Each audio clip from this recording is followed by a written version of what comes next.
Amigos y amigas, ¿qué tal? Feliz año nuevo.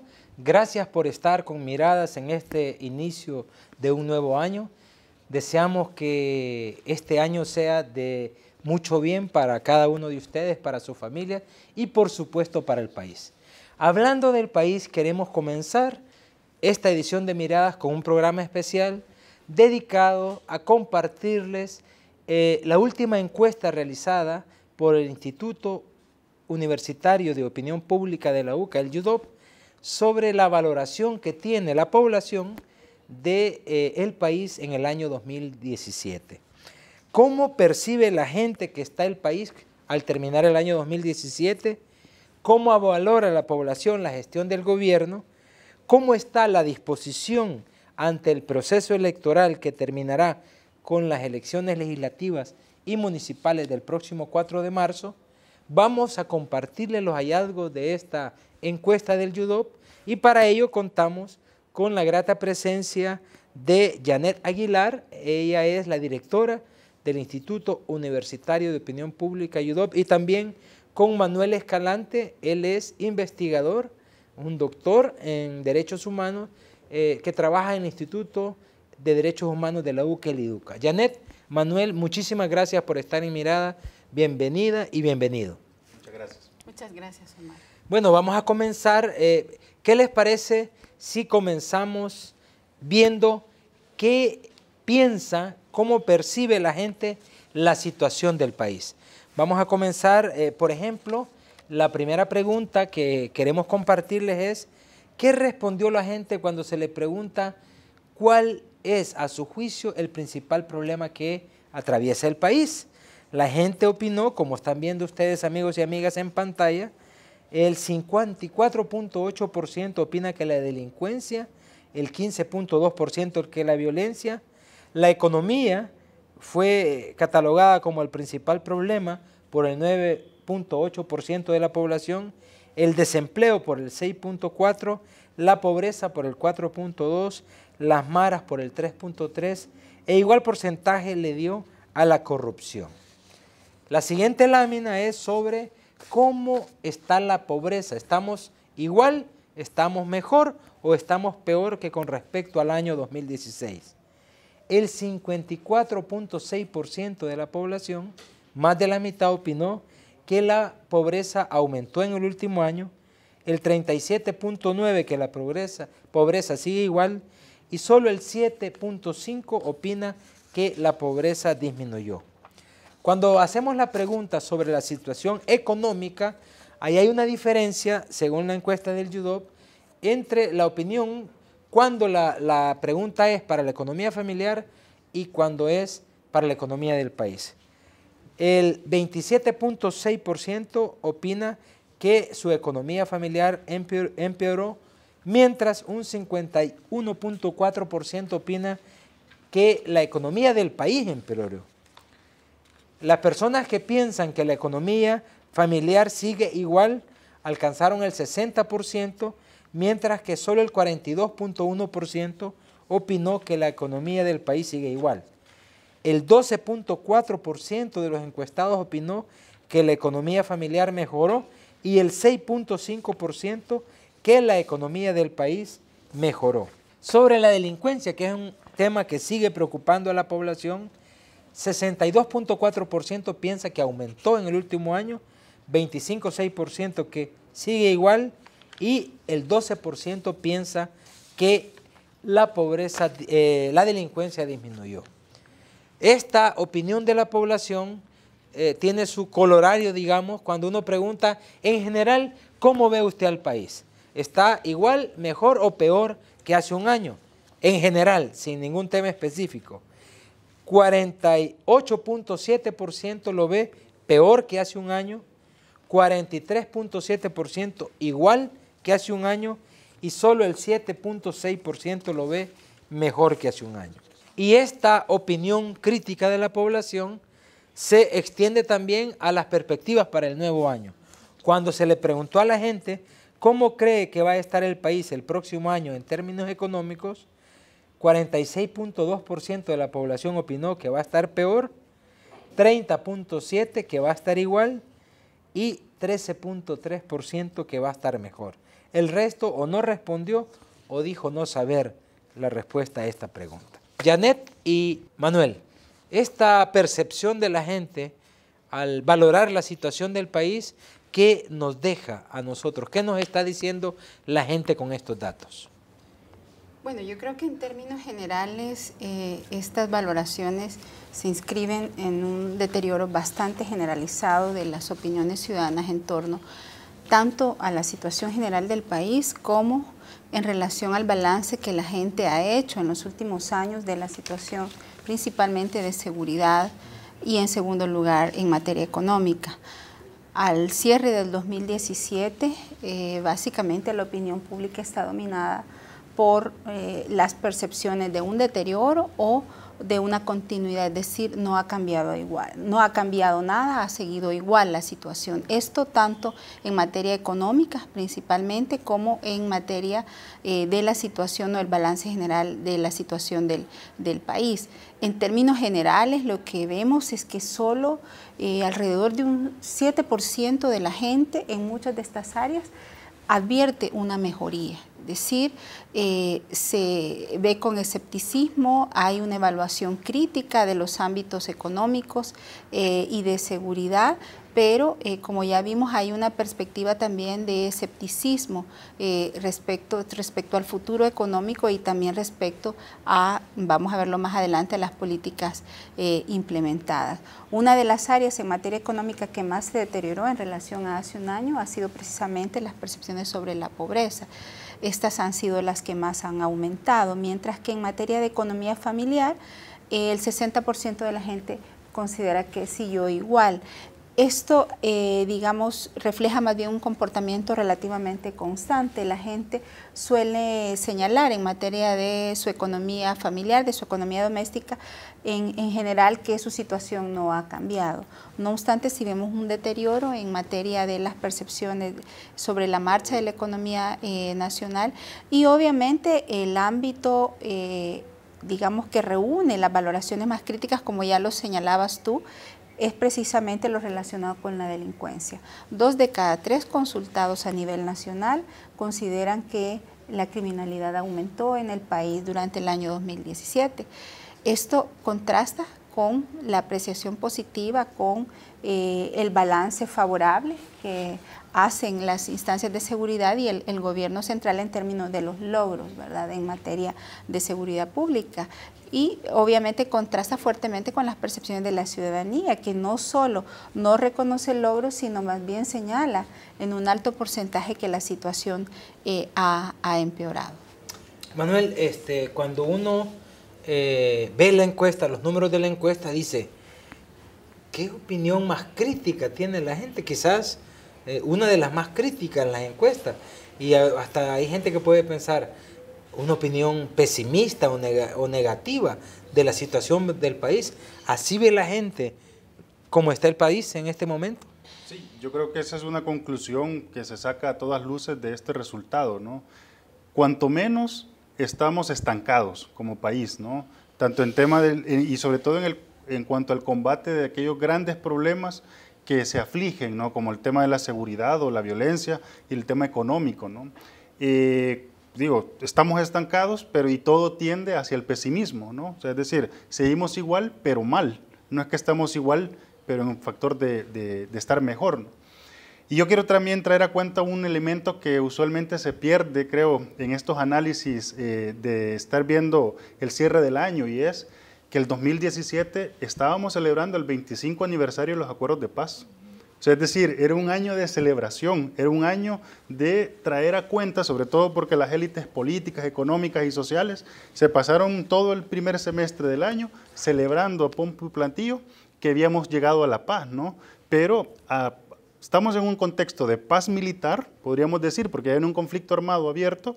Sin embargo, las causas y las consecuencias que motivaron la guerra, que es la violencia y la inseguridad, y el tema de la desigualdad social, la pobreza, están todavía 25 años después, ¿no? Estuvieron antes de la guerra, estuvieron durante la guerra y están ahora posteriormente.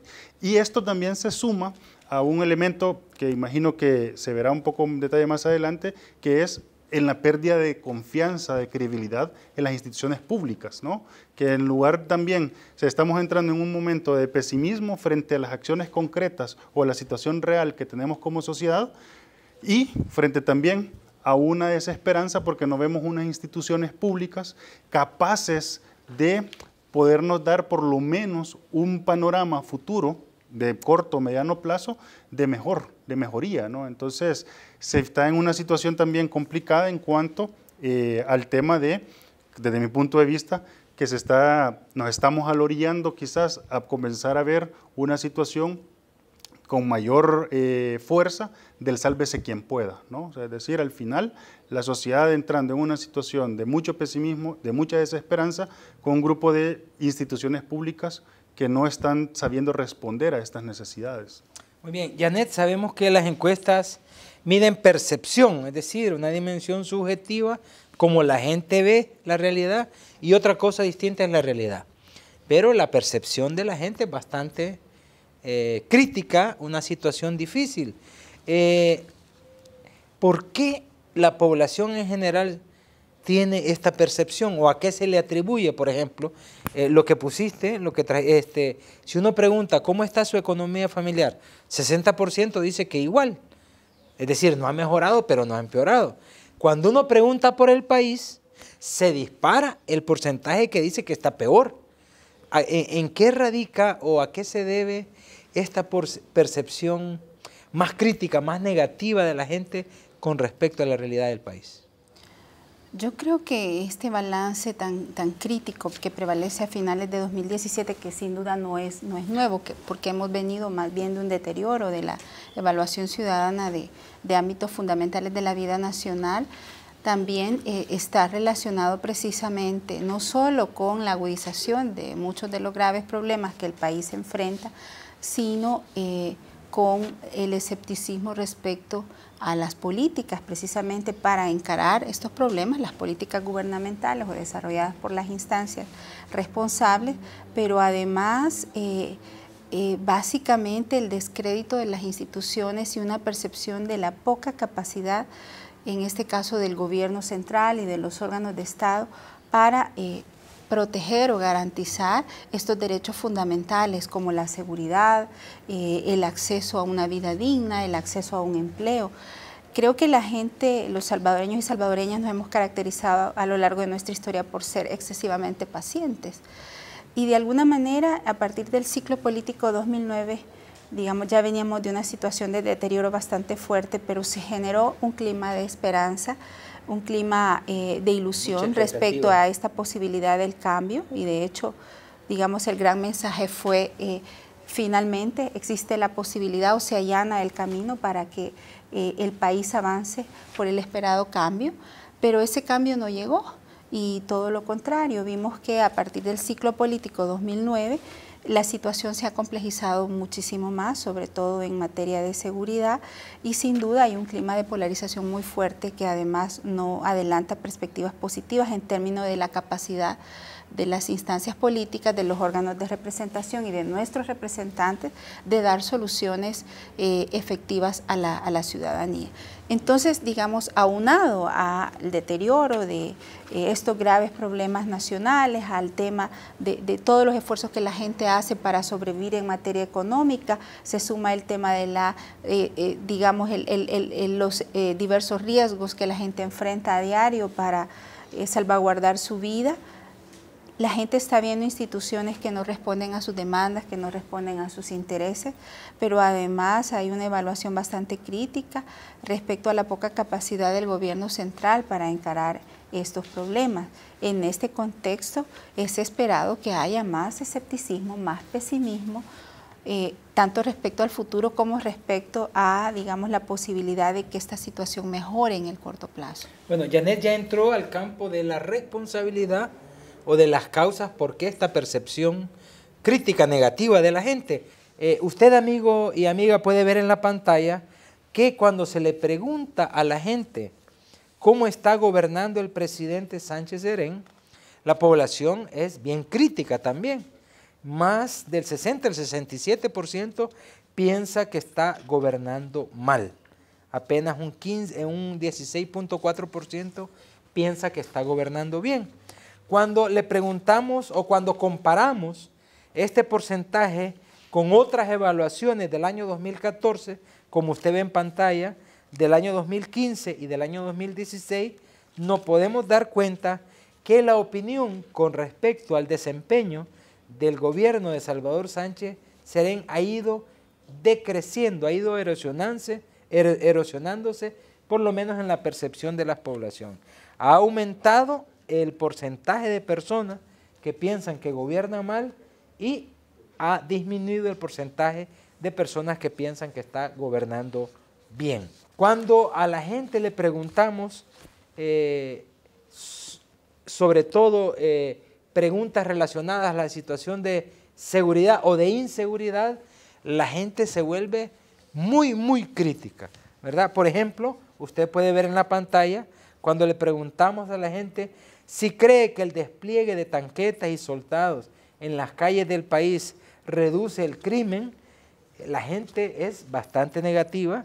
Más del 35% piensa que no ayudan en nada a reducir la delincuencia y el 32% que en muy poco. Lo mismo cuando preguntamos qué tanto la actuación de la PNC está irrespetando los derechos humanos o respetando, la gente opina que la PNC está con las medidas extraordinarias respetando poco o nada los derechos humanos. Usted lo puede ver en pantalla. Cuando le preguntamos a la gente que le ponga una nota de 0 a 10 al gobierno, la que usted ve en pantalla es la nota más baja en las evaluaciones que se han hecho de los gobiernos desde los acuerdos de paz. En la siguiente lámina usted puede ver la nota en perspectiva desde noviembre de 2014 que ha tenido el presente gobierno, y va a ver usted que es una curva descendente, ha ido deteriorándose la percepción que tiene la gente del desempeño de este gobierno. Parece, Janet y Manuel, que la opinión crítica de la población con respecto a la situación del país tiene su correlato cuando opina con respecto a la gestión del gobierno, y es lo que Janet decía en el bloque anterior. ¿Por qué la gente tiene una opinión tan negativa, digamos así, de la situación del país? Y en gran medida es por el desempeño del gobierno, en este caso del gobierno central, el Poder Ejecutivo. Manuel. Sí, sin duda creo que también es un componente cultural, ¿no?, de nuestro país, y es esta figura presidencialista, ¿no? O sea, tenemos un sistema presidencialista en una lógica en la cual se piensa que el presidente es aquel hombre fuerte que es capaz de resolver todas las problemáticas. Y eso creo que en cierta medida, al ver todos los problemas, al ver que la institucionalidad no funciona, pues en alguna forma esa desconfianza en la institucionalidad pues se traduce a las acciones se le traduce o se le atribuye al presidente, ¿no? O sea, sin duda, en un sistema democrático, no solo el órgano ejecutivo y no solo la presidencia está llamada a resolver los problemas nacionales. Existen otros órganos de Estado que tienen sus responsabilidades. Sin embargo, también es cierto que el presidente o el órgano ejecutivo puede hacer mucho. Y aquí también me detengo quizás en algún punto, ¿no?, que se veía en las láminas, y es, por ejemplo, en cuanto a seguridad. O sea, cuanto a seguridad, sin duda, la delincuencia es uno de los problemas mayores. Como solución o como uno de los planes que se implementaron es sacar las tanquetas y los carros militares. Estamos en el 25, recuerdo esto, ¿no?, el 25 años de los acuerdos de paz, el primer gobierno que se atreve a sacar a los militares, los pertrechos de guerra, a la calle como un mecanismo de seguridad. Entonces, claro. Disuasivo, dijeron. Exactamente. Un mecanismo disuasivo. Pero la misma población está diciendo, está percibiendo que sacarlos no reduce absolutamente en nada la delincuencia, ¿no? Entonces, parece ser que, si bien el presidente no se le puede atribuir toda la responsabilidad a los problemas del país, sin duda, él tiene algún cierto grado de responsabilidad con cierta importancia, y esa importancia o esa capacidad para poder influir en la solución de los problemas como que no lo está gestionando tan bien, porque también hay que traer a cuenta, siempre en el tema de seguridad, que al lado de las medidas extraordinarias, que la gente tiene poca confianza en ellas, está todo lo que se conoce como el Plan El Salvador Seguro, con el Consejo Nacional de Seguridad Ciudadana y Convivencia, que a nivel mediático, a nivel de opinión pública, poco o nada se discute, ¿no? Y es más, también en las últimas evaluaciones que se ha hecho en ese consejo, se llega a la conclusión que la mayor cantidad de recursos destinados para temas de seguridad se va para el pago de bonos a los policías, ni siquiera para la compra de insumos para la policía. Eso significa que el Plan El Salvador Seguro no tiene financiamiento, tiene un enorme componente de prevención, pero no tiene recursos, mientras que el componente represivo, que directamente con la palabra, ¿no? Ese sí está dando muchos recursos, pero la población no percibe que le resuelve el problema de delincuencia. Janet, hay una percepción muy crítica de la población con respecto a la gestión gubernamental, en este caso del gobierno central. ¿A qué se atribuye esta percepción? Pregunté lo contrario en el bloque anterior, ¿por qué la gente percibía tan negativamente al país? Ahora, ¿qué factores están determinando que la gente opine tan negativamente de la gestión de este gobierno?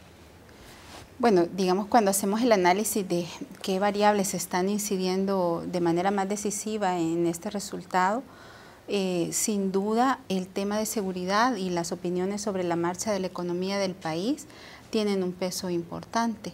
De hecho, es interesante examinar que a la hora de incluir distintas variables, incluso la economía a veces tiende a incidir más negativamente en la opinión de la gente sobre el desempeño gubernamental, y probablemente porque en materia de seguridad el país ya lleva básicamente casi 15 años con una crisis severa de inseguridad, de violencia, de criminalidad, que sin duda ha venido evolucionando, ha venido cambiando, pero que de alguna manera se ha naturalizado. Hemos aprendido de alguna manera a, digamos, vivir con este tema de la inseguridad. En cambio, en materia económica, si a esto se suma todo el tema también de, digamos, la incertidumbre que genera el estado de las finanzas públicas, los problemas económicos que ha tenido el gobierno para sacar adelante los programas sociales, todo el tema del déficit fiscal, etcétera,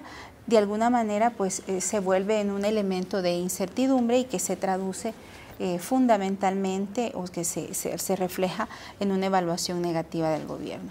Adicionalmente hay un elemento que ya lo señalaba Manuel, que tiene que ver con la cultura política de los salvadoreños. Digamos, para los salvadoreños históricamente, que hemos vivido bajo un presidencialismo, el tema de la figura del presidente cobra una relevancia simbólica relevante. Venimos, digamos, de un periodo de un presidente muy mediático, de dos presidentes extremadamente mediáticos, ¿verdad? Como los telepresidentes como Funes y Saca. Y ahora hemos estado frente a la presencia de un mandatario con muy poca presencia, con un bajo perfil, ausente en opinión de la gente, sobre todo, digamos, en este contexto de graves problemas nacionales. Y eso de alguna manera, junto a la agudización de problemas como la seguridad, los temas económicos, tiene un impacto en el deterioro de las opiniones sobre el desempeño gubernamental. Entonces sería, Janet, como tres factores que están pesando en esta opinión negativa del desempeño del gobierno. Uno, lo que tiene que ver con la inseguridad o las políticas de seguridad. Dos, con toda la problemática económica que hay. Y tres, con la figura del presidente. Está pesando, digamos, negativamente en la percepción de la gente. Incluso, digamos, se genera el efecto contrario al que examinábamos que generaba Funes. Cuando medimos, digamos, al expresidente Funes, cuando se consultaba sobre el desempeño del gobierno de Funes, las opiniones tendrían a ser más bajas que cuando se preguntaba por el presidente o el desempeño del presidente como tal. Una situación contraria ocurre con Sánchez Serén. Digamos, la evaluación del gobierno en general es bastante negativa, del Ejecutivo es bastante negativa, pero cuando se pregunta directamente por el presidente, esta tiende a caer. Entonces hay un efecto adicional que genera, en mi opinión, su débil figura. El presidente le resta. El presidente le resta, sin duda, y esto también tiene un costo político en términos también de la reducción de las simpatías partidarias hacia el FMLN, como lo vamos a ver más adelante. Quisiéramos que viéramos la siguiente lámina. Viéndola pareciera que esta opinión crítica de la población, no solo es para el Ejecutivo. Cuando se pregunta qué tanto confía usted en las instituciones, si tiene algo, mucha, poca o nada de confianza, se preguntaron sobre 15 instituciones, ahí lo tiene usted en pantalla, amigo y amiga. Ninguna institución llega al 35% de mucha confianza. La gráfica que está viendo usted en pantalla responde a la pregunta si tiene mucha confianza. Y de las 15 ninguna llega al 35%. Como ha sido otras veces, los partidos políticos son los que menos confianza inspiran. En segundo lugar, la Asamblea Legislativa. En tercer lugar, el Tribunal Supremo Electoral. Esto parece que es novedoso. En cuarto lugar, los empresarios. En quinto, el gobierno central. En sexto, la Corte Suprema de Justicia. Es decir, todos los poderes del Estado gozan o padecen, mejor dicho, la falta de confianza de la población. Esta opinión crítica de la población se extiende a la institucionalidad, Manuel. Claro. Y bueno, y hay que decir quizás que las dos primeras, que son las iglesias, ¿no? La Iglesia Católica y las iglesias evangélicas, son instituciones sociales. O sea, lo que es institucionalidad pública ni siquiera está en los primeros dos lugares, sino que aparece la Fuerza Armada, que por mandato constitucional debería de encargarse exclusivamente de la defensa nacional. O sea que podríamos decir que dentro del juego del sistema... del territorio y la soberanía. Exactamente, dentro del juego de defensa de las fronteras, ¿no? Dentro del juego del sistema político interno, la Fuerza Armada no tendría que tener una relevancia tan activa, ¿no? Sin embargo, bueno, no sé si es porque la relevancia es pasiva, la Fuerza Armada parece tan alta, ¿no?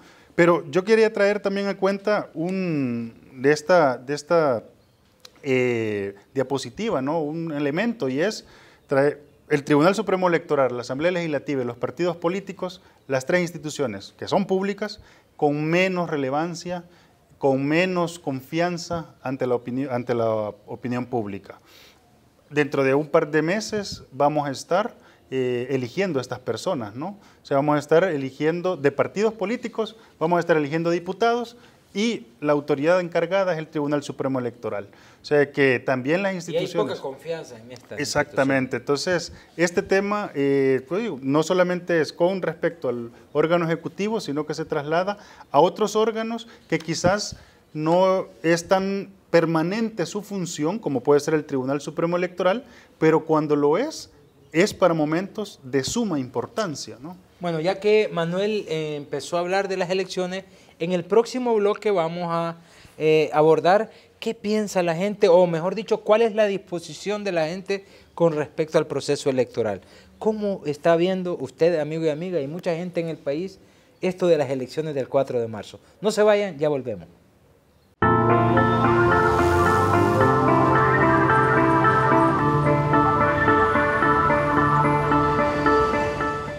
Seguimos en Miradas en este inicio del año 2018.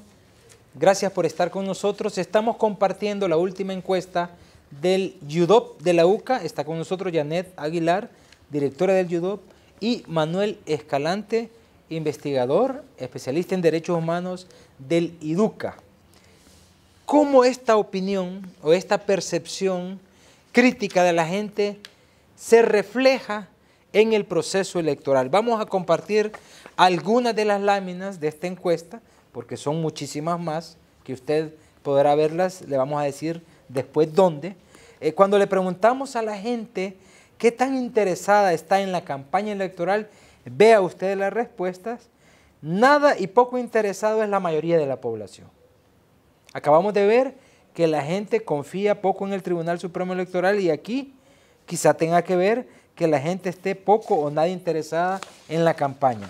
Cuando le preguntamos directamente a la población qué tanta confianza tiene en el próximo proceso electoral, más del 70% también opina que tiene o poca o ninguna confianza en el proceso. Esto nos parece que es digno de atención. Y cuando le preguntamos qué tan interesado está usted en ir a votar el 4 de marzo, igual 59.9% de la gente opina que está o poco o nada interesado. Es decir, 60 de cada 100 personas no tienen mucho interés en ir a votar. Siempre en temáticas electorales, cuando uno le pregunta a la gente si la imagen del partido Arena está igual, mejor o peor que el año anterior, mire usted la respuesta que nos dan. Para la mayoría de la gente sigue igual, un porcentaje significativo opina que ha empeorado y un porcentaje muy pequeño opina que ha mejorado. Cuando hacemos la misma pregunta para el caso del FMLN, la mayoría de la gente opina que ha empeorado la imagen, un buen porcentaje que sigue igual y un pequeñísimo porcentaje opina que ha mejorado.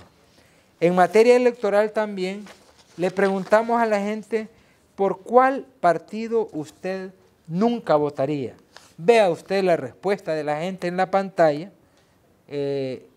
Arena tiene 10 puntos prácticamente porcentuales menos que el FMLN en cuanto al partido por el que nunca votarían. Y aquí está lo que refleja la encuesta para la intención de voto. Primero usted puede ver la intención de voto para diputados. Quisiéramos llamar la atención sobre una cosa.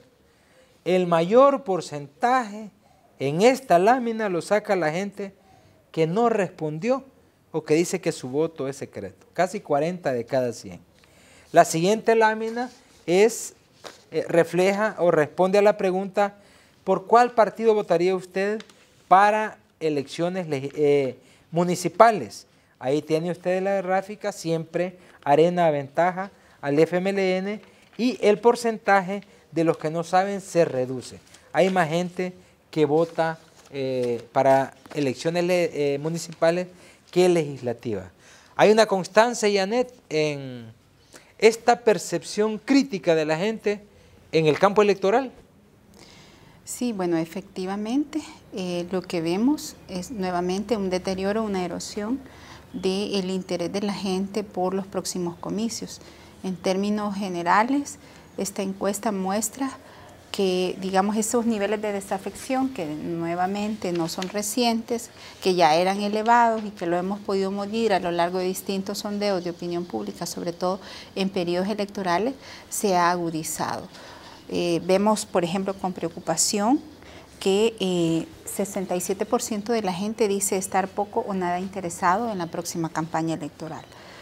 77.3% de la gente, es decir, 3 de cada 4 tienen poca o ninguna confianza en el próximo proceso electoral. 60% está poco o nada interesado en asistir a las urnas el próximo 4 de marzo. Y bueno, ya mencionabas tú, por ejemplo, los niveles de descrédito que ha obtenido el Tribunal Supremo Electoral. Solo 5% de los consultados le acreditan mucha confianza al órgano, a la entidad rectora, ¿verdad?, en materia electoral en el país. En este contexto, esa falta de identificación partidaria también se ha incrementado considerablemente. Al consultar sobre el partido político de su preferencia, 64% de los ciudadanos indican no identificarse con ningún partido político, y los que se identifican principalmente con Arena y el FMLN se han reducido a su mínima expresión, apenas capitalizan el 16% de las simpatías de los ciudadanos cada uno de estos dos partidos.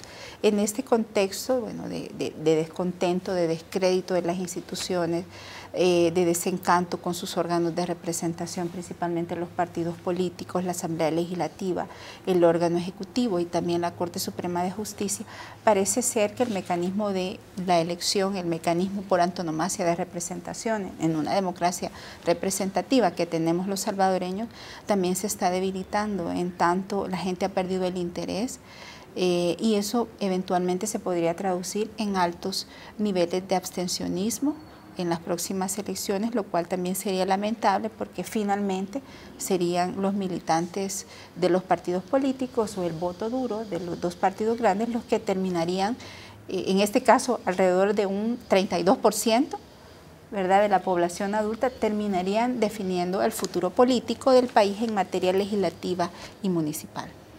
Manuel, la misma pregunta que le hice a Janet en los dos bloques anteriores, el por qué. Es decir, hay una apatía, le puede llamar así, con respecto al proceso electoral 2018. ¿A qué se le atribuye? ¿Por qué la gente no tiene el interés ni en la campaña, ni en ir a votar, ni en partidos? ¿A qué se debe? Creo que esto tiene que ver, o sea, es decir, es el resultado del trabajo que los mismos partidos políticos, principalmente en la Asamblea Legislativa, están realizando, ¿no? Por las reglas constitucionales que tenemos, por las reglas electorales, la manera en cómo se distribuyen los grupos parlamentarios dentro de la Asamblea Legislativa, las grandes decisiones del país, que hay que tomar muchas de ellas año con año, se toma con 56 votos, ¿no? ¿Eso qué significa? Significa que si un partido político tiene más de 29 diputados, ese partido político debe participar en la decisión, porque para poder sumar, porque necesita formar parte de esa mayoría de 56. ¿Qué significa eso? Pues que los partidos políticos Arena y el FMLN se necesitan, o sea, es necesario que ambos lleguen a un acuerdo para poder tomar esas grandes decisiones, llámese elección de funcionarios de segundo grado, llámese endeudamiento del país o empréstitos.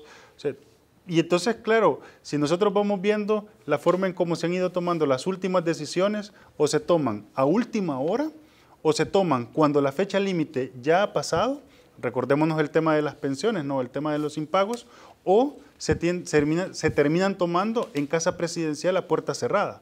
Entonces, ahí es donde uno dice, bueno, la Asamblea Legislativa, entonces, ¿para qué sirve si no está llamada a participar en la solución de los grandes problemas del país, pero no está llegando ni a tiempo ni de la mejor manera a llegar a esas decisiones? Y quizás solo traigo cuenta para ir cerrando sobre este tema, ¿no? Un pequeño punto. Yo decía, por lo menos en las últimas elecciones, es necesario que ambos partidos políticos se pongan de acuerdo para poder llegar a decisiones concretas. Sin embargo, si vemos las campañas políticas actuales, las campañas que están llevando para diputados, uno dice, vamos por más victorias, y el otro dice, podemos ser más. O sea, que pareciera ser que las campañas electorales están enfocadas no tanto en ofrecerle al electorado que van a buscar soluciones sentándose en conjunto, sino que le están apostando para que poder ganar más diputados, para que el otro reduzca su cantidad y de esa manera poder controlar la Asamblea Legislativa. O sea, que pareciera ser que las campañas no van en una lógica de buscar consensos, que es lo que pide la población, sino que van en una lógica de minimizar a la mínima expresión, valga la redundancia, al adversario para que no sirva, para que no sea una piedra de tropiezo en estas tomas de decisiones. En este contexto de apatía de la población con respecto al proceso electoral, quisiera que me dijeran qué les dicen estas dos láminas. La primera que tenemos en pantalla, se le preguntó a la gente si creía que la salida de Nayib Bukele del FMLN iba a afectar, le iba a restar votos al FMLN. 74% de la población opina que sí le va a quitar. Esto desdice lo que ha dicho la dirigencia del partido de gobierno, que dice que no le va a afectar.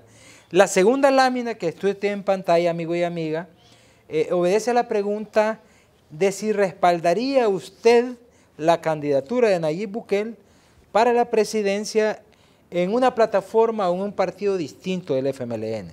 Estamos hablando de 2019. Y el 60% de la población, como usted ve, dijo que sí votaría, y el 33.4% dijo que no. 6.6% dijo no saber. ¿Tiene algo que ver, Janet, esta, digamos, lámina, esta figura con lo que estamos viendo de la apatía electoral? Sin duda, digamos, yo creo que los partidos políticos en los últimos años constituyen las organizaciones políticas con mayor descrédito frente a la población.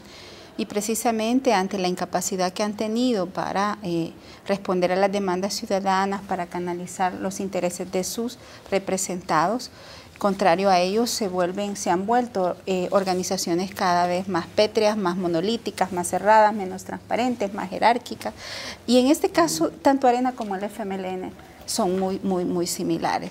Y frente a estas dos grandes fuerzas políticas que de alguna manera han, digamos, capitalizado las simpatías y las adherencias electorales frente al desencanto, frente a esas dos fuerzas políticas, pues muy probablemente las inquietudes de los ciudadanos se podrán canalizar frente a una tercera vía. Habría que ver, y es demasiado pronto, en mi opinión, para, digamos, adelantar un escenario en el que una tercera vía pueda ser viable para el país. No obstante, lo estamos viendo en otros países, ¿verdad? Inclusive en Europa, como estos personajes que emergen, que digamos buena parte de su capital político precisamente lo construyen con esta imagen no partidaria, por el descontento que generan los partidos frente a la población, están logrando llegar al poder. Como digo, es para mí demasiado pronto para, digamos, poder hipotetizar. Lo que sí es claro es que, al menos a la luz de los resultados de esta encuesta, es que la salida de Bukele y el conflicto con el FMLN podría restarle de manera significativa respaldos electorales al FMLN. No olvidemos que el FMLN, sobre todo en un contexto de un país donde hay predominantemente una ideología de derecha, no logra llegar al poder únicamente con el respaldo de su voto duro, y eso precisamente fue lo que sucedió con Funes, ¿verdad?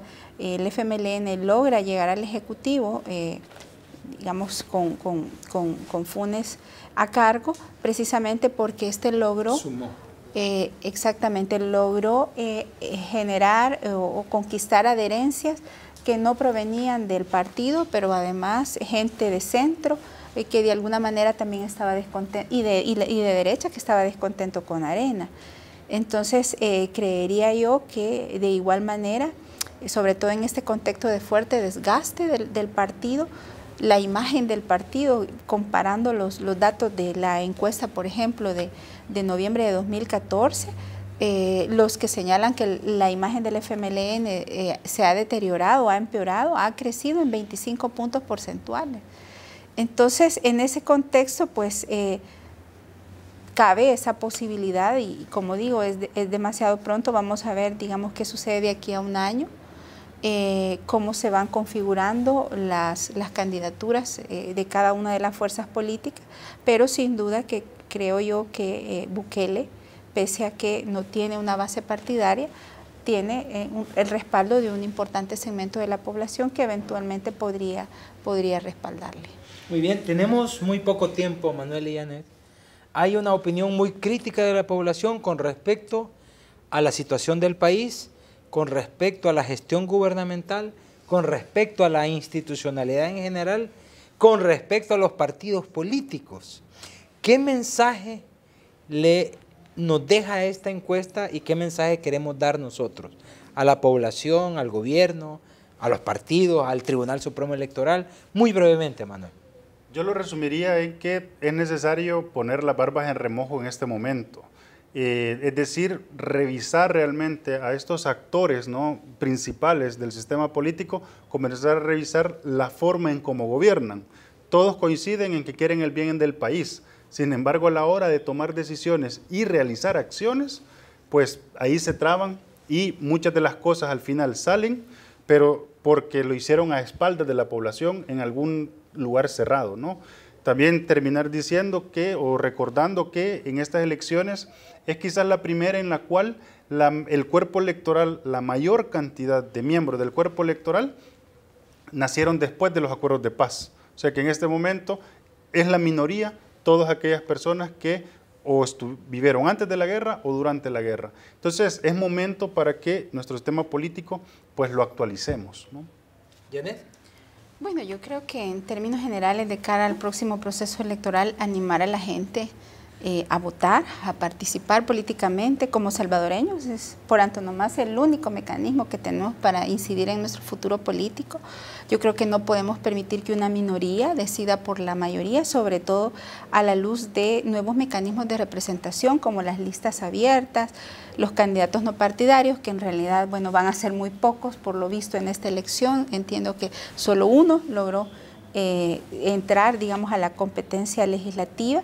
Sin embargo, animar a la gente a que vote de manera crítica, razonada, un voto inteligente, pero que además este voto permita renovar esa clase política. Yo creo que no es debilitando a la clase política, no es debilitando a los partidos como vamos a hacer que el país avance. Todo lo contrario, de cada uno y cada una de nosotros depende de que esa política se dignifique, que esa política se modernice, que esa política de alguna manera eleve su calidad de representación, y una de esas maneras es precisamente con nuestro voto eligiendo a las mejores personas para evitar que todos estos dinosaurios que continúan en la Asamblea Legislativa, gente señalada por corrupción, por su participación en crimen organizado, continúe en estos puestos de representación. Muy bien, hay una opinión crítica, he llamado yo, por no decir negativa, de la población generalizada, ¿verdad? Y ahora con el anuncio de la suspensión del TPS, esto se puede agudizar, me parece a mí. La encuesta del YUDOP tiene muchos otros datos interesantes que a lo mejor a ustedes le pueden servir. No quisiera despedirme sin mencionar un par de cosas que creo que son clamores de la población. 93 de cada 100 personas en esta encuesta dijeron que no están dispuestos a votar por partidos políticos cuyas campañas se basen en agresiones e insultos. 93 de cada 100. Ojo los partidos. También quisiera compartirles que 82 de cada 100 opinaron que es urgente reconocer el derecho humano al agua. Ojo, diputados. 82 de cada 100 piensan que hay que reconocer el derecho humano al agua. Y cuando se le preguntó a la gente si cree que el ente rector del agua, hablando de la Ley General de Agua, debe estar en manos del Estado o en manos privadas, 72 de cada 100 dijeron que debe estar en el Estado y solo 23 que debe estar en la empresa privada. Todo esto lo puede encontrar en la encuesta, en el boletín. ¿Dónde lo puede buscar la gente, Janet? Bueno, lo puede buscar en la página de la UCA, uca.edu.sb, pleca YUDOP. Ahí se encuentra el boletín disponible, ¿verdad? Y también si requieren algún dato adicional, con mucho gusto se los compartimos. Bien, usted puede visitar la página de la universidad y del YUDOP para encontrar, le puede servir. Esperamos que esto haya servido también para usted, para que se forme su propio criterio y enfile su disponibilidad a votar.